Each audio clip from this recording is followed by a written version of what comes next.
hari amasengesho dusenga agasubizwa ako kanya, hari n'ayo dusenga agasubizwa bishyize kera asaba gutegereza, ariko hari n'ayo dusenga ntasubizwe bitewe n'uko twasenze nabi. Sashimi ababo gusaba kwabo kwarashubijwe, kandi gusaba kwabo kwajyanye no kumvira, kuko barasabye ngo tubabarire. Yesu arababwira ati nimugende mwiyereke umutambyi. Bagenda batari bakira. Yesu aramubaza ati ntimwakize muri 10, ba bandi 9 bari he? Yesu ashimwe. Ba bandi 9 bagize bate? Bari he? Ikibazo cyabajijwe uyu mugabo uyu munsi wa none nige nawe turimo ku kibazo. Ba bandi 9 bari he? Niba uri umuririmbyi muri korali, banza wibaze ngo baririmbyi bagenzi bawe muririmbana bari he? Umwizera akwiye kwibaza kino kibazo, akibaza ngo mbese abizera bagenzi banjye bari he? Yesu ashimwe. Igihe Kayini yari amaze kwica Abeli, Imana yaramubajije ngo murumuna wawe Abeli ari he? Kayini arasubiza aravuga ati ntabwo ndi umurinzi wa murumuna wanjye. Ariko reka mbabwire, ikibazo Kayini yabajijwe cyari ikibazo cyamusabaga kugira ngo agitekerezeho kandi kimutere kwihana. Yari ahawe umwanya wo gutekereza ku byo yakoze no gusaba imbabazi. Aho gusaba imbabazi aravuga ngo ntabwo ndi umurinzi wa murumuna wanjye. Ariko reka mbabwire, ikintu gikomeye hano dukwiye kubanza kwibaza. Hari abantu benshi muri ubu buzima, yewe n'abizera bo mu itorero, bafite amazina yanditswe mu bitabo by'itorero, bafite amafishi banditsweho mu itsinda babarizwamo, ariko imitima yabo ikaba yaranze guha icumbi umwami w'abami ngo aturemo. Kwiringira TV, ubutumwa bwiza kuri benshi, gukizwa kwa benshi. Matayo 24 umurongo wa 14. Nziza kandi ibihe byose. Muri uyu mugoroba ndanezerewe cyane. Imana yongeye kunezeza kubw'urukundo rwayo n'imbabazi zayo, kandi nongeye kunezerwa ku bwanyu mwashoboye kwitanga mukareka imirimo yanyu mugatanga igihe cyanyu, ndetse mukaba mwafashe no ku butunzi bwanyu. Abenshi mwaje muteze imodoka na moto. Imana ibaho umugisha, kandi umuhati wanyu ntabwo ari ubusa ku Mana. Nzi neza yuko hari ingororano. Izina ry'Imana yacu rihabwa icyubahiro. Abashyitsi ndabakiriye, Imana ibaho umugisha. Korali Ingabo z'Umwami baturutse Nyabisindu turabakiriye, Imana ibaho umugisha.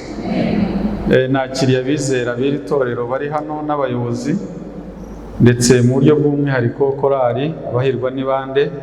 Uwiteka abahire kandi abaho umugisha cyane. Muri uyu mugoroba rero tugiye kuganira amagambo meza cyane, amagambo y'ubugingo, amagambo akora ku mutima, aboneka mu byanditswe byera. Kandi iyo twize ibyanditswe byera, burya tuba turimo kuvugana n'Imana nk'uko umuntu avugana n'inshuti ye magara. Haleluya. Rero reka tubanze dusenge. Nanone Mana yacu, twongeye kugushima, izina ryawe rihabwa icyubahiro. Amagambo y'ubugingo tugiye kumva muri uyu mugoroba, turagusabye cyane kugira ngo asane ahasenyutseho mu mitima yacu. Mwuka wera yandikishije ayashimangire mu bugingo bwacu, kandi atubashishe kukwiyegurira burundu kugira ngo tuzaragwe ubugingo buhoraho. Ko niko gusaba kwacu mu izina rya Yesu Umwami wacu. Amen. Amagambo tugiye kwiga, icyigisho cyacu muri uyu mugoroba gifite umutwe uvuga ngo ba bandi 9 bari he? Yesu ashimwe. Ba bandi 9 bari he? Ni icyigisho turi buhere muri Luka igice cyawo cya 17 turaza gusoma duhereye ku murongo wa 11 tugeze ku murongo wa 19, ariko tuzirikana iki kibazo kibaza ngo ba bandi bari 9. Iki kibazo ni Yesu wakibajije.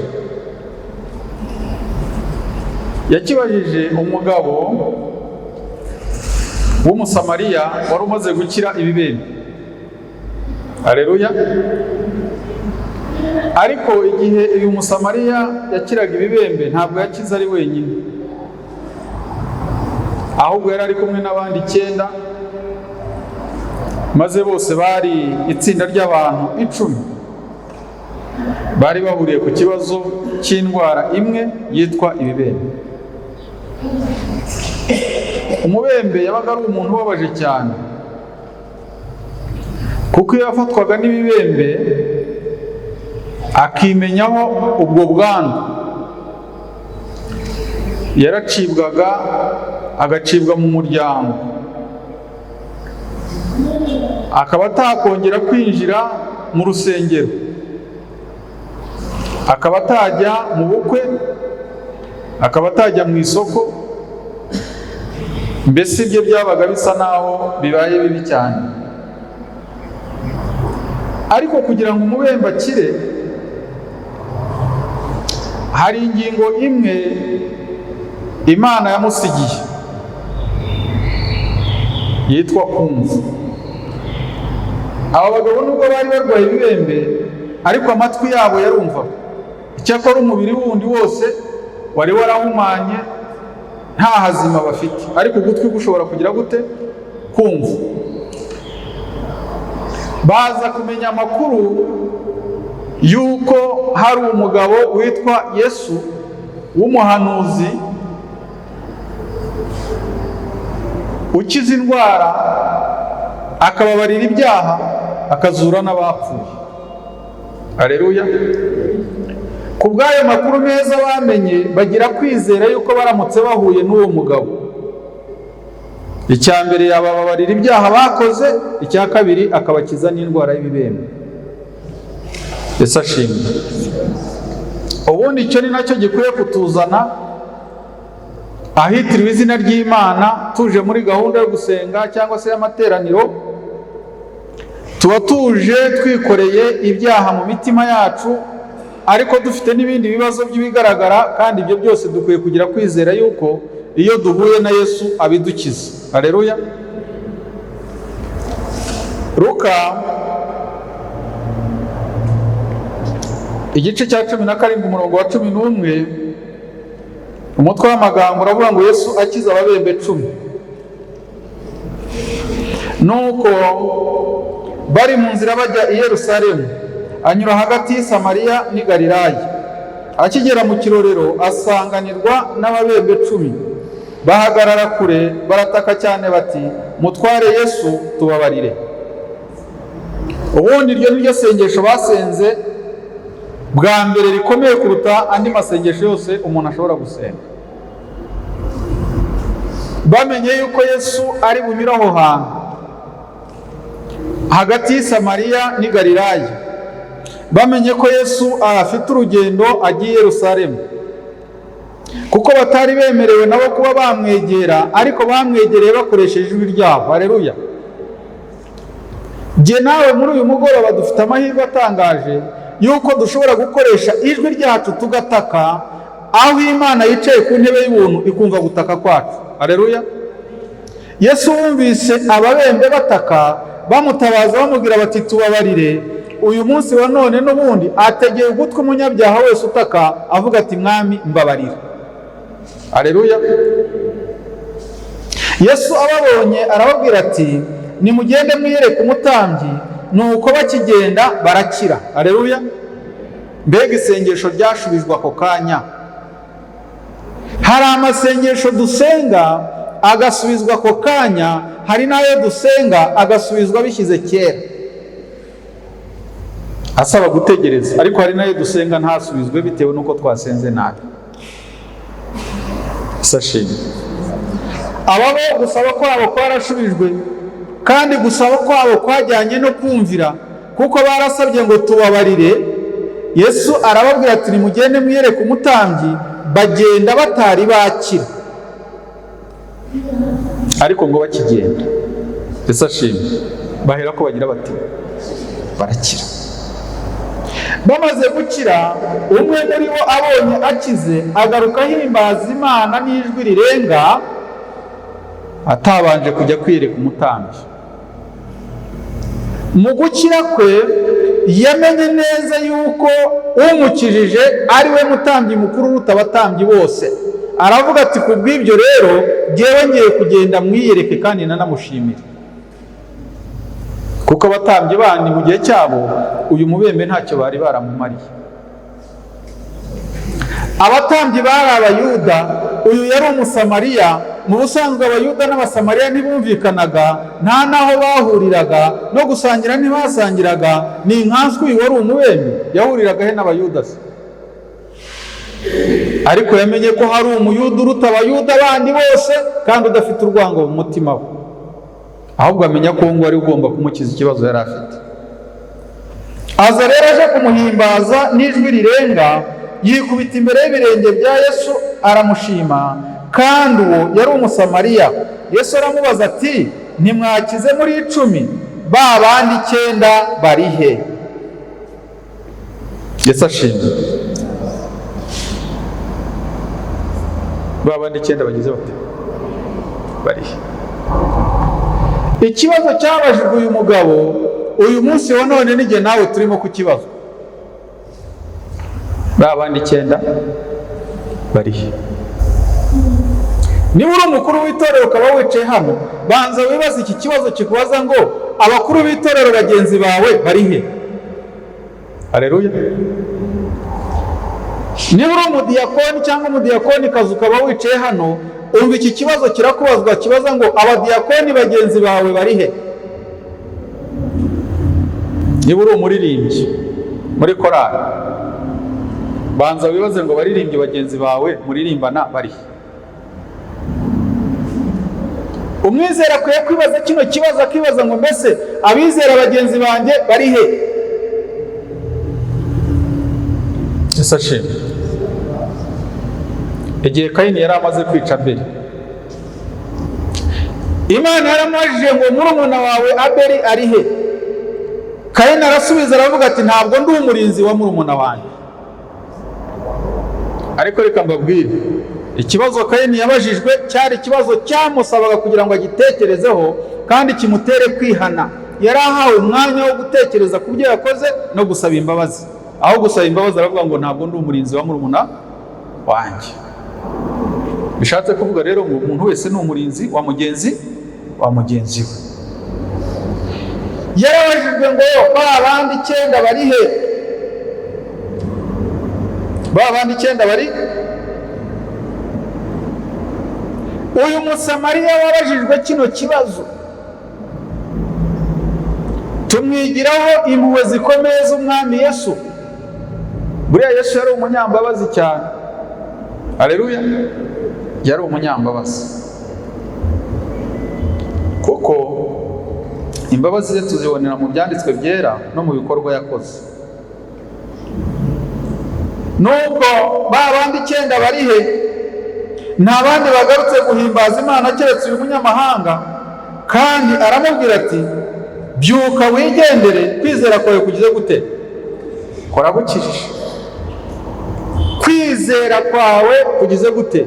Kuragukijije. Yizeye yuko yakize atari yakira, afata urugendo nuko yarabwiye ngo najye kwiyereka umutambyi, ariko ageze mu nzira abonye akize, yizera yuko naho atabonana n'uwo mutambyi kujya gushimira Imana bigize gute? Birahagije. Yizera yuko akize. Yesu nawe aramubwira ati kwizera kwawe kugize gute? Kuragukijije. Kandi ikintu gitangaje, iyo usomye hano muri Luka igice cyaho cya 9 ku murongo waho wa 51, igice cya 9 umurongo wa 51, umva amagambo ahanditse. Hari amagambo avuga ngo Abasamariya bima Yesu icumbi. Abasamariya bagira bate? Abasamariya bimye Yesu icumbi, ariko umusamariya wamushatseho icumbi araribona. Haleluya. Nuko iminsi yo kuzamurwa mu ijuru yenda gusohora, agambirira kujya i Yerusalemu abikomeje cyane. Atuma integuza imbere ye, ziragenda zijya mu kirorero cy'Abasamariya kumuteguriza, ariko ntibamwakira kuko yari yerekeje i Yerusalemu. Abigishwa be Yakobo na Yohana babibonye baramubaza bati, databuja, urashaka ko dutegeka umuriro ngo uve mu ijuru ubarimbure nk'uko Eliya yabikoze? Ariko Yesu arahindukira arabacyaha ati, ntimuzi umwuka ubarimo uwo ari wo, kuko Umwana w'umuntu ataje kurimbura abantu, ahubwo yaje kubakiza. Nuko bajya mu kindi kirorero. Mwumve imbabazi z'Imana uko zingana. Yesu atumye ku Basamariya yohereje Yakobo na Yohana ngo bagende bamutegurize, bajye kuvunyisha cyangwa se bajye gusaba uburenganzira. Abasamariya bamenye yuko Yesu yerekeje i Yerusalemu, bitewe n'ukuntu banganaga n'Abayuda, baravuga bati, ntabwo twamuha umwanya hano iwacu i Samariya. Yakobo na Yohana ukuntu bakundaga Yesu n'ishyaka bari bafite, ariko na rwa rwango bari basanganywe rwari rutarabashiramo, baravuga bati, umwami wacu twajyanye nawe hejuru ku musozi. Yakobo yari yarazamukanye na Yesu ku musozi agiye gusenga, yari yarabonye ikuzo ry'Imana ukuntu ryamanukiye kuri Yesu, abona umucyo utangaje, aravuga ati, aba banyamahanga Imana ibagirire neza umwami wacu abasaba icumbi bari mwimi. Arangije aravuga ati, ibyo ari byo byose aba ngaba ni abahanuzi b'ibinyoma, nk'aba bandi bari Eliya yicaye ku musozi Karumeli. Arangije abwira Yesu aravuga ati, mwami Yesu, ese wemere gutegeka umuriro umanuke uve mu ijuru uzubatwike? Yesu ashimwe. Yesu aravuga ati, nimubanze mwigenzure mumenye umwuka ubarimo kugeza ute ukomeza. Aka ni akanya Imana iduhaye kugira ngo buri muntu wese muri twe yigenzure, amenye umwuka umurimo umukoresha uwo ari wo. Maze igihe yababwiraga ati, ntabwo muzi umwuka ubarimo uwo ari wo, umwuka wa Satani wari wamaze kubinjiramo.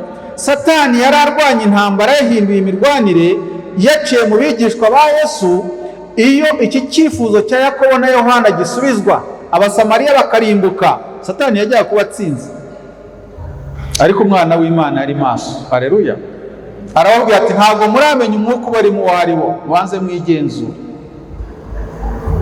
Bigenzuye bamenya neza yuko umwuka wa Satani yari amaze kubinjiramo, kandi Satani nawe yagiye kukwinjiramo ntabwo abanza guteguza, aza yiyoberanyije. Ashobora kuza mu ishusho imeze nk'aho ari ishyaka ry'umurimo w'Imana, ariko ari Satani uzanywe n'iki? No kurimbura. Ntabwo muzi umwuka ubarimo.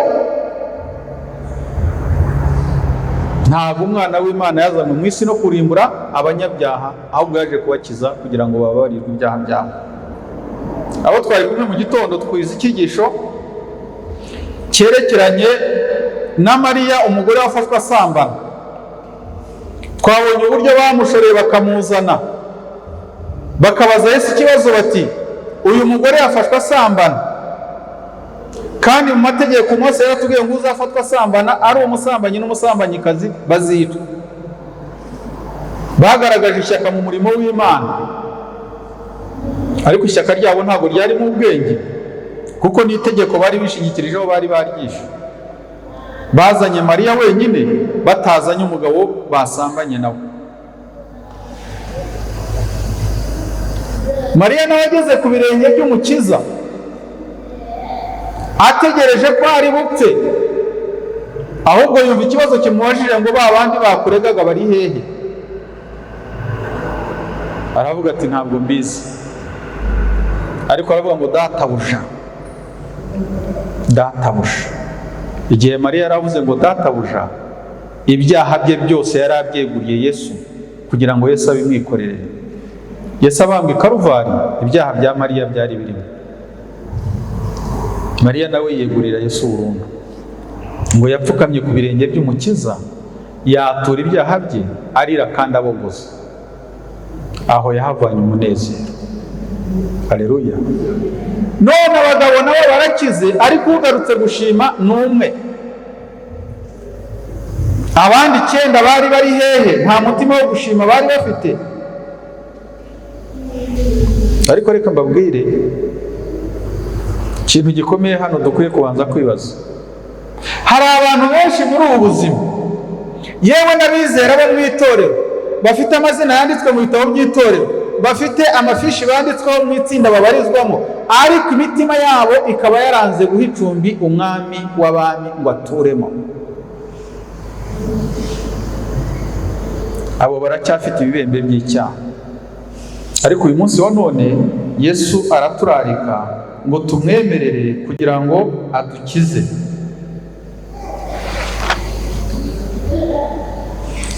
Yesu mu mbabazi nyinshi cyane Abasamariya yabagiriye neza. Ari uyu we yakijije ibibembe, yari Umusamariya, yamugiriye neza. Nitugera mu ijuru uyu mugabo tuzamusangayo. Haleluya. Yesu yagiriye Abasamariya neza igihe yajyaga ku iriba rya Yakobo, akahicara ategereje Umusamariyakazi. Yesu ashimwe. Rega buriya iyo tuje hano tuje mu materaniro nk'uku nguku, tuba tuje ku iriba rya Yakobo, kandi Yesu buri gihe aba ahadutegerereje. Uriya Musamariyakazi yasanze Yesu ari we umutegereje, ariko umurimo Umusamariyakazi yakoze uratangaje. Umusamariyakazi nitugera mu bwami bw'Imana nawe tuzahurirayo nawe. Haleluya. Yesu yahaye isezerano abigishwa be amaze kuzuka, riboneka mu Byakozwe n'Intumwa igice cyaho cya mbere umurongo waho wa 8.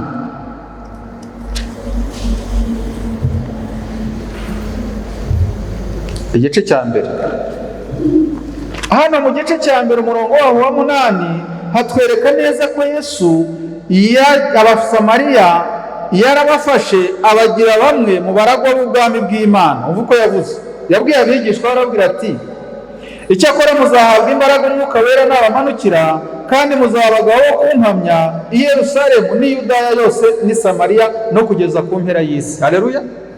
I Samariya arahazirikanye ba bandi bamwimye icumbi. Abwiye abigishwa arababwira ati, nimumara kwakira imbaraga ya mwuka wera muzajya kubwiriza ubutumwa bwiza, muzahere hano i Yerusalemu. Guhera i Yerusalemu ni uguhera ku abakwegereye. Abanyarwanda baravuze ngo ijya kuri shera ihera ku rugo. Muzahere i Yerusalemu ahari abo musengana. Abo musengana bakwiye kuba ba mbere bo kugutangira ubuhamya. Ariko nimusoza i Yerusalemu ntimuzahagararire aho ngaho, muzagende mujye i Yudaya. I Yudaya niho bakomokaga kuko bari Abayuda. Ubwo bari bahawe inshingano yo kujya guhamya no kwamamaza ubutumwa bwiza muri bene wabo aho bavuga. Bajye kwa ba se wabo na ba se na ba nyina na ba nyirasenge n'imiryango yabo yose bayibwira ubutumwa bwiza. Atariko nabwo ntimuzagarukira aho ngaho, muzagenda mu midugudu y'Abasamariya nabo mubabwire inkuru nziza y'agakiza. Haleluya. Nimusoza hose muzakomeze mujye mu mahanga ya kure, nimuzicare kandi ntimuzaruhuke. Ati mugere no ku mpera y'iki isi yose. Yesu ashimwe. Ngiye kubabaza ikibazo muri uyu mugoroba. Muri iri teraniro haba hari umuntu wicaye hano arimo bwa mbere tubonanye? Muzamura ikiganza. Arahari? Vuga ati njye nibwo bwa mbere nkubonye. Barahari benshi. Imana ibaho umugisha. Ubu kuri mwebwe nanjye ubugeni amaze kugera ku mpera y'isi. Usashimwe. Kugera ku mpera y'isi nuko wagiye mu bantu batakuzi, ariko bwa mbere bakubonye ugiye kubabwira inkuru y'agakiza, nta mibereho yawe bazi, ububi bwawe bwa kera ntibabuzi, n'ubwiza bwawe bwa none ntibabuzi, uretse ko ariko bwa mbere ugiye kugira gute kubavugana nabo. Igihe cyose rero umubwiriza ahuye n'umuntu batigeze babona naho, ubwo abageze ku mpera y'isi yose. Igihe umuririmbyi aje nka kuriya baje bagahagarara bakaririmba indirimbo zo guhimbaza Imana, hakaba hari umuntu utari warigeze babonaho na rimwe, ubwo bageze ku mpera y'isi. Muri ayo magambo Yesu yabwiye abigishwa be rero, n'Abasamariya nabo bari babariwemo. Matayo igice cyaho cya 28, umurongo waho wa 19 n'uwa 20. Yesu atuma abigishwa be mu mahanga yose. Matayo 28 umurongo wa 19, nuko mugende muhindure abantu bo mu mahanga yose abigishwa, mubabatiza mu izina rya Data wa twese n'Umwana n'Umwuka wera. Aya mahanga yose yavuzwe n'Abasamariya bari bagize bate? Bari barimo. Mubigisha kwitondera ibyo nababwiye byose, kandi dore ndi kumwe namwe iminsi yose kugeza ku mperuka y'ibihe, cyangwa se ku mpera y'isi. Twigishwe kwitondera ibyo Yesu yatubwiye byose. Mu bagombaga kwigishwa kwitondera ibyo Yesu yavuze byose, n'Abasamariya bari bagize bati? Bari barimo. Mwumva ukuntu impuhwe za Yesu zigera hano. Ariko ikibazo cyabajije ngo babandi 9 bagize bate? Bari. Mubo Yesu yapfiriye igihe bangaga ku musaraba, n'Abasamariya bari barimo.